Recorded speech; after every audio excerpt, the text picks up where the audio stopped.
본문을 근거로 지지고 볶는 일상에서의 희망, 제목이 길죠? 지지고 볶는 일상에서의 희망이라는 제목으로 우리 말씀을 한번 생각해 볼까 해요. 박승철 고등학교 2학년, 이 친구 별명은 컨닝맨이, 얼마나 컨닝을 기상천외하게 하는지 별명이 컨닝이고 전교생이 다 알아요. 이 친구는 주로 하는 수법이 손가락 사이에 글을 기가 막히게 집어넣어요. 이렇게 또 손가락 사이에 답안을 이렇게 작성을 합니다. 또 어쩔 때는 자기 새끼손가락으로 본인의 코를 후벼요. 그럼 코피가 나게 해서 선생님 저 코피 나요. 그래서 화장실에 가서 답안을 보고 들어와서 답을 써요. 무엇보다도 혀를 내두리게 하는 건 교실 벽에다가 이렇게 답을 써놓는데 본인만 하는 암호로 적어놔요. 그래서 다른 친구가 와서 봐도 답을 못 알아보고 본인만 알 수 있게끔. 그날은 기말 시험, 과학 시험을 보는 날이었어요. 이 컨닝맨은 벽에다 답을 다 써놓고 여유 있게 시험 시간을 딱 기다립니다. 시험 시간이 다가오고 국어 선생님이 시험관으로 딱 들어왔어요. 그래서 시험지를 싹 나눠주고 그 시험지에 이름을 쓰고 번호를 딱 썼어요. 그때 국어 선생님이 잠깐! 그러면서 이렇게 말씀하세요. 오늘 아침에 부정행위가 극에 달했다는 교장 선생님의 지적이 있었어. 자, 그래서 부정한 행위 방지 차원에서 자리를 바꾼다. 다 일어서 한 칸씩 이동. 실시! 컨닝맨도 어쩔 수 없이 옆절로 옮겼어요. 헐. 그날 컨닝맨은 과학시험에서 죽을 썼어요. 답을 거의 다 못 썼어요. 시험이 끝나고 집으로 가면서 앞자리에 앉아있는 광태랑 이런 대화를 합니다. 아이, 왜 자리를 바꾸라고 하는 거야, 국어 선생은. 야, 나 오늘 과학시험 진짜 망쳤다. 20점도 안 될 것 같아. 이 말에 광태가 반가운 표정을 짓는 거예요. 야, 컨닝맨은 너도 망쳤냐? 나도 오늘 시험 망쳤거든. 야, 나만 과학시험 못 본 줄 알았는데 너도 망쳤네. 반갑다. 반가운 표정을 지으면서 컨닝맨 손을 딱 잡는 거예요.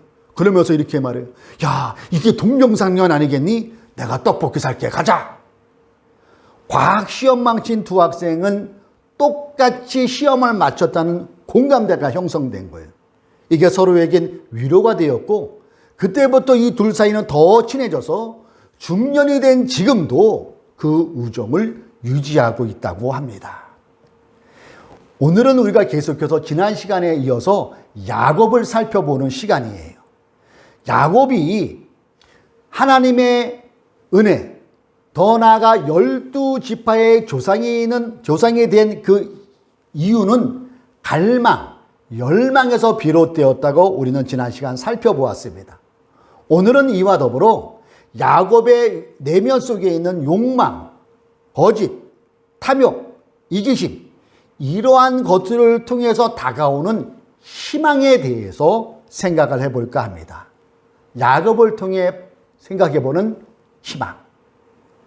야곱이 창세기 47장, 그의 인생 끝자락에 애굽왕을 만나는 그 일이 생기지요. 요셉 아들 통해서. 이건 나중에 또 살펴보겠지만은 애굽왕을 만났을 때 애굽왕이 그의 신상에 대해서 물어요. 그때 그는 한마디를 앞지켜서 이렇게 표현을 해요.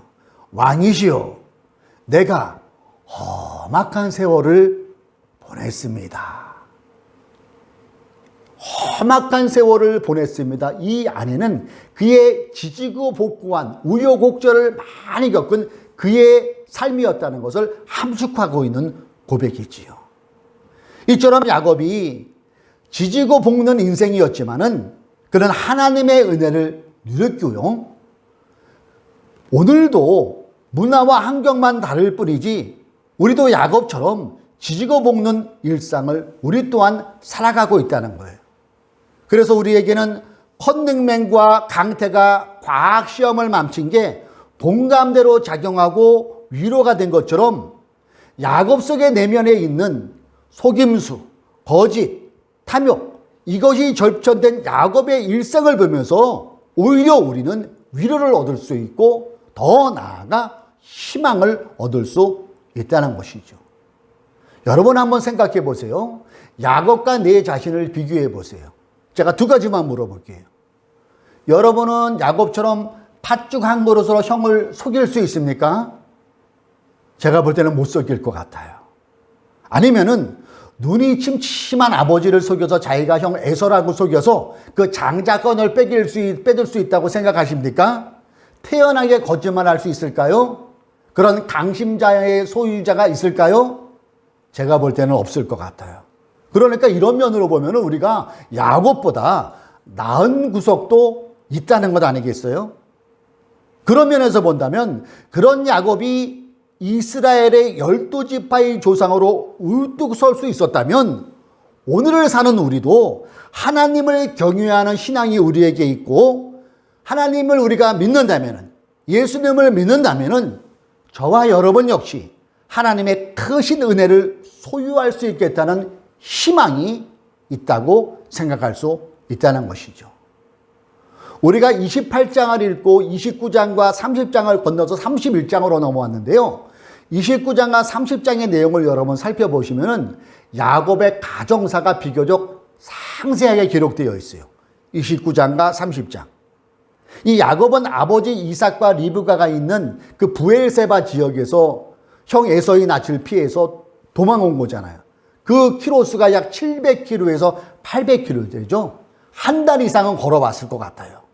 그래서 그곳에서 외삼촌 라반 집에 머물면서 약 한 달이 지난 다음에 결혼을 하게 돼요. 근데 이 결혼이 제대로 된 결혼이 아니에요. 이상한 결혼이었어요. 야곱이 한 명의 여성만 하고 결혼한 게 아니라 거의 동시에 하루 딱 이틀 차이로 해가지고 2명의 여성만 누가 결혼을 해요. 이때부터 이상한 가정사가 시작돼요. 그것도 둘 다 외삼촌 라반의 딸이에요. 자기와는 사촌지간, 이종 사촌지간이죠. 사촌지간이랑 결혼을 해요. 이때부터 야곱의 헷갈리는 가정사와 인생은 본격적으로 시작이 돼요. 지금 표현으로 말하면 완전히 콩가루 집안. 언니가 레아고 동생이 라헬인데 레아 남편도 야곱, 라헬 남편도 야곱. 남편이 똑같아요. 야곱과 두 아내는 사촌지간이고 한마디로 헐 이런 집안이에요. 거기다가 나중에는 그녀들의 몸종 비라와 실바도 줘버려요. 그래서 그들은 경쟁을 해요. 어떤 경쟁? 누가 아들 많이 낳긴 낳나 이런 경쟁을 하게 되고 나중에는 그 안에서 12아들이 태어나고 성경에 보면은 유일하게 딸 하나가 디나가 나오는데 이 디나는 특별한 사건 때문에 아마 기록을 한 것 같아요, 저자가. 그 외의 딸들도 또 있겠죠. 수십 명의 자녀들이 태어난 거예요. 마치 아들 많이 낳기 대회를 하는 그런 생각이 들 정도로. 그러면서 언니와 동생이 서로 싸웁니다. 시기합니다. 질투합니다. 여러분, 사람이 개도 아닌데 뭐 이런 집안이 다 있습니까? 지금 우리의 시선으로 이 당시의 사람들의 이 야곱의 가정사를 보면은 말도 안 되는 개 같은 집안이, 개 키우시는 분들도 기분 나쁘시겠는데, 요거는 생략합니다. 예. 어쨌든 말도 안 되는 결혼 풍습이자 가정사예요. 그런데 당시 4000년 전으로 거슬러 올라가면은 이게 가능한 결혼 풍습이었다는 거예요. 이러한 결혼 문화는 당시 고대 근동 사람에게는 흔한 일이었다고 합니다. 결혼 선물로 평생 수종들 몸종을 붙여주는 것도 당시 사회에서는 일반화된 일이었대요. 고대 근동 생학 간슴이 기록된 고고학자들이 찾아낸 누지토판이라는 이 점토라고 그러나요? 이것을 찾아내서 그거를 봤더니 거기에 나온 결혼 규약에 의하면 상전의 여종은 그 딸이 출가할 때 함께 가도록 아예 법으로 명시되어 있다는 거예요. 그리고 임신하지 못하면은 자기 대신에 그 몸종을 들여서 애를 낳게 하는 씨바지가 일반화에 되어 있다는 거예요. 성경에도 여러 번 나오잖아요. 우리가 한번 살펴봤죠? 사라와 하갈. 하갈은 사라의 몸종이었거든요. 아브라함의 자녀가 없자 그 몸종 하갈을 집어넣어서 이스마엘이 탄생하잖아요. 이게 당시의 관습이었다는 거예요. 그리고 오늘날에도 시리아인들, 지금 튀르키예 그 지역을 말한 거겠죠. 아랍인들 사이에는 이런 풍습이 지금도 일부 전해져 내려오고 있다고 합니다. 이렇게 야곱은 20년의 세월을 처가살이 했어요. 그때나 지금이나 처가살이하면 아무래도 눈치가 보이지 않았겠어요, 야곱도? 그러면서 장인어른 외삼촌 라반에게 노동력 착취까지 당해요. 이 노동력 착취가 그냥 잠깐 받는 게 아니라 20년 동안 엄청난 노동력 착취를 당해요. 누가요? 야곱이요. 요즘 근로기준법으로 치면 말도 안 되는 노동력 착취 더하기 이 사주가 벌금 더하기 아마 감옥까지 가는 그 정도의 갑질을 했어요. 급여를 10번이나 번복하고요. 재산도 많은데. 노동시간 초과. 끝나는 시간이 없었던 것 같아요. 일하면 계속 일하는 거예요. 잠도 못 자면서. 그리고 거기에 열악한 복지시설. 물건이 파손되거나 그러면은 온전히 내 돈으로 다 대납하는 거기에 갑질까지.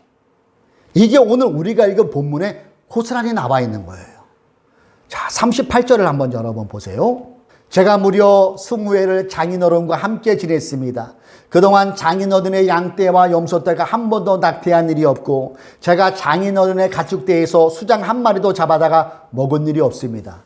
야곱의 성실함을 본인이 증명하고자 이런 말을 해요. 그러면서 야곱이 외삼촌 라반에게 이렇게 말하는 거예요. 말하자면 사주에게 항의성 발언을 하는 것 같아요. 39절. 들짐승에게 찢긴 놈은 제가 장인어른께 가져가지 않고 제 것으로 그것을 보충하여 들었습니다. 대납했다는 거 아니겠어요? 낮에 도적질을 맡든지 밤에 도적을 맡든지 하면 장인어른께서는 저더러 그것을 물어내라고 하였습니다. 일방적인 거죠. 40절 보세요. 낮에는 더위에 시달리고 밤에는 추위에 떨면서 열악한 근무 조건, 복지 사각지대, 눈붙일 겨를도 없이 지나인 것, 이것이 바로 저의 형편이었습니다. 이렇게 열악하게. 41절 보세요. 저는 장인어른의 집에서 20회를 한결같이 이렇게 살았습니다. 이렇게 살았다는 거예요. 두 따님을 저희처럼 삼느라고 10년하고도 4년을 장인어른의 일을 해드렸고 지난 6해 동안은 장인어른의 양떼를 돌보았습니다. 그러나 장인어른께서는 저에게 주셔야 할 품삯을 10번이나 바꿔주셨습니다. 이 정도면은 여러분 요즘으로 따지면 구속감 아니겠어요? 구속감. 이처럼 야곱은 복잡한 가정사 더하기 생계일까지 힘든 갈등과 갈등의 연속, 지지고 볶고를 수없이 반복하는 세월을 20년을 보냈다는 거예요. 그러나 그의 이런 일상이 헛됐을까요? 성경을 면면히 야곱의 그를 추적하다 보면은 결코 헛되지 않은 일상이었다는 건 우리가 알 수 있어요. 그가 형 에서의 낯을 피해서 고향을 떠날 때는 기름 한 병, 지팡이 하나, 겉옷 정도였어요. 완전히 거지 신세로 도망치듯 하란까지 와요. 그런데 20년의 세월이 지난 후에 야곱의 모습은 어떻게 됩니까? 외적으로는 엄청난 거부가 되고 자손들이 엄청나게 늘었고 종들이 엄청나게 늘었고 첫 가지 4명까지 거느린 상당한 그 재력을 소유해서 고향으로 가고 있음을 보게 돼요. 더 나아가 이스라엘의 12지파라는 그 영적인 귀한 축복이 그를 기다리고 있었습니다. 그가 마지막 외삼촌 라반과 헤어지면서 한 말이 본문 42절이에요. 자, 본문 42절을 여러분 눈여겨보십시오. 야곱이 이렇게 말합니다. 이 구절은 외삼촌에게도 말하지만은 하나님을 향한 신앙의 고백이라는 그런 생각이 들게 돼요. 내 조상의 하나님, 곧 아브라함을 보살펴 주신 하나님이시며 이삭을 지켜주신 두려운 분께서 저와 함께 계시지 않으셨으면, 이 말은 뭐예요? 하나님이 아브라함의 하나님, 자기의 아버지 이삭의 하나님이 나와 함께 계셨다는 걸 표현하는 거죠. 그러면서 이렇게 얘기해요. 장인어른께서는 저를 틀림없이 빈손으로 돌려보내셨을 것입니다. 하나님이 안 계셨으면 20년의 그 지지고 볶고하는 그 일상 속에서 하나님이 안 계셨으면은 자기는 외삼촌 라반에게 완전히 껍데기까지 벗긴 그런 신세가 될 뻔했는데 그 20년의 일상이 얽히고 설켜가면서 하나님은 그를 지켜주셨고 그와 함께 하셨고 그 결과 그는 많은 것을 얻어서 고향으로 돌아갈 수 있다는 신앙의 고백이기도 하다는 거예요. 여러분, 야곱의 이 말에서 우리는 20년 동안 야곱이 지지고 볶는 세월 속에서 하나님이 그와 함께 하셨다는 것을 알 수가 있지요. 하나님이 함께 하셨기 때문에 야곱은 여러 가지 일로 얽히고 설피는 복잡한 일상들이 모여지고 쌓여져서, 그러나 그것이 거짓 신사가 아닌 많은 것들을 소유한 자가 되어서 고향으로 가고 있다는 것을 우리는 알 수 있다는 것입니다. 바로 이 시점에서 저와 여러분은 이 야곱의 우여곡절 인생사에서 희망을 발견할 수 있어야 된다고 생각합니다. 희망. 어떤 희망? 아까 얘기하는 광태와 컨닝맨의 대화랑 흡사해요.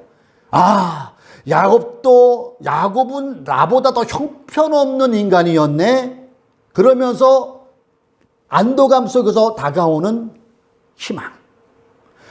야곱은 나보다 더 파란만장한 세월들을 보냈네. 거기에서 다가오는 위로 더하기 희망을 우리가 발견해낼 수 있어야 한다는 거예요. 그리고 이러한 야곱 인생이 빛을 발하게 된 근본적 원인은 어디에 있다고요? 나를 도우시는 하나님에서 있다는 거예요. 베델에 먼저 찾아오신 하나님. 그가 돌베개를 잡고 잠을 청하면서 두려움에 떨 때에 먼저 찾아오신 그 베델의 하나님이 그의 하나님이 되셨고, 지지고 볶아지는 야곱의 인생길에서 떠나지 않으시고 그와 함께 하셨기 때문에 가능하였다는 것을 우리는 마음에 받아들여야 될 것입니다. 야곱의 20년 동안 내내 지켜주시고 현재의 번영을 허락하신 분이 하나님이셨다는 야곱의 신앙 고백이 본문 42절이라는 것이죠. 그는 자신의 삶의 주도권을 자신이 아닌 하나님께 두었어요. 그리고 하나님을 향한 바른 신앙만을 지니고 있었기 때문에 어떤 역경 속에서도 담대함이 있었고, 어떤 역경 속에서도 그것을 헤쳐나갈 수 있는 힘이 바로 하나님으로부터 왔었다는 것입니다. 이렇게 야곱이 20년의 세월에서 겪었던 온갖 일들이 모아져서 하나님의 은혜를 깊이 체험하는 축복으로 다가온 것처럼 우리의 인생사 또한, 우리 인생을 길로 따지면은 우리의 인생사는 마냥 뻥 뚫린 8차선 고속도로는 될 수 없을 것입니다. 때로는 인생의 길을 가다 보면은 비포장을 만날 때가 있어요. 예상치 않은 돌발을 만날 수가 있어요. 비바람을 만날 때도 있어요. 그리고 어느 분은 이 시기를 지나가고 계신 분도 있을 것입니다. 그러나 이러한 일상들이 모여지고, 이러한 인생사가 쌓여지고, 이러한 세월들이 모여져서 마치 모래를 갈아내는 아픔을 겪어내면서 빛나는 진주가 만들어지듯 우리가 하나님의 손을 꼭 붙잡고 있는 한 그분은 저와 여러분을 인도해 주셔서 여러분 각자만의 하나님의 큰 은혜를 경험하는 그 은혜가 임하게 될 것입니다. 사랑하는 성도 여러분, 유튜브로 함께 예배하시는 여러분, 하나님은 이미 예수를 믿는 우리에게 성령으로 먼저 오셔서 마치 광야 속에 돌베개를 베겨려는 야곱에게 먼저 베델에서 다가오신 그 하나님처럼 우리에게 성령으로 먼저 오셔서 우리를 붙잡아 주신 분이 하나님이십니다. 문제는 뭐예요? 우리가 볶아지고 괴로워지는 여러 환경을 만나면서 자꾸 하나님의 존재를 잊어버리고 내 힘만 의지하게 되고 자꾸 그분을 놓아버리는 게 이게 문제 아니겠어요? 야곱은 20년의 험한 그 터널을 지나갔어요. 우리에게도 그런 험한 터널을 만날 때가 있고, 아니면 그것이 현재 진행 중인 사람들도 있을 거예요. 그 속에서 야곱이 가졌던 그 신앙은 우리에게도 반드시 필요한 부분일 것입니다. 다음에 소개하는 이 여성은 야곱의 20년보다도 3년 더한 23년의 긴 터널을 지난 여성을 한번 소개할까 해요. 여러분, 이분 책이 서재에도 있는데 제가 아까 찾다 못 찾았어요. 어디 있는지. 이지선이라는 여성 아마 아는 분 계실 거예요. 이지선. 그녀가 23살 때 이대를 다녔는데 2005년 7월 오빠 차랑 같이 이렇게 가다가 교통사고가 났어요. 뺑소니, 음주운전, 칠중추돌사가 났는데 차에 불이 나버렸어요. 오빠가 내가 먼저 간신히 정신을 잃다 빠져나와서 동상을 빼내라 했는데 뒤늦게 빠졌어요. 얼굴이 다 타버렸습니다. 당시 죽음의 문턱에서 그녀는 기적적으로 살았지만 얼굴이 말이 아니에요. 전신 55%의 3도 화상을 입었어요. 생명은 살렸어요. 그리고 7개월 동안 무려 40번 이상의 수술과 재활 치료를 받았다는 거예요. 여성으로 23살인데 얼굴도 예뻤더라고요. 그 당시 사진 보니까 얼마나 절망이 찾아왔겠어요. 그 절망의 시간, 그녀만의 지지고 볶는 여러 가지 갈등의 시간을 보내게 돼요. 그때 그녀는 그 어려움 중에도 하나님의 붙잡아 주신 그 손을 놓지 않았더라고요. 이후 미국으로 건너가서 보스턴 대학교 재활상담학 석사, 콜럼비아대 사회복지학 석사, UCLA에서 사회복지학 박사학위를 취득해요.